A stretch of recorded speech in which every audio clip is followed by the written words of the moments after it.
একটা চরিত্র করেছি, সারা জীবনই চরিত্রের লোভেই এখনও তাই, পরেও তাই থাকবো, কিছু চেঞ্জ হবে না। অসাধারণ একটা চরিত্র, সেটা অবভিয়াসলি যখন অডিশন করেছি, তারপরে পেয়েছি চরিত্রটা, তারপরে পড়েছি অল্প অল্প।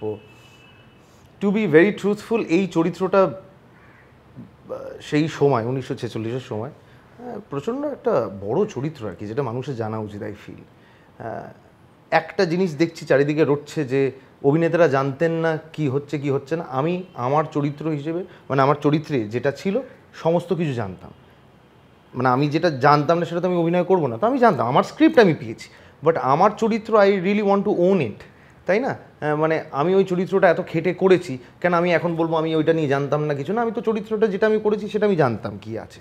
এবার সেটা কীভাবে প্লেসড, গল্পে কী আছে সেইটা আমি জানি না, কারণ সেটা দেওয়া হয় না। কারণ আমার 3 দিনের চরিত্র, এত মোটা তো স্ক্রিপ্ট আমায় দেবে না।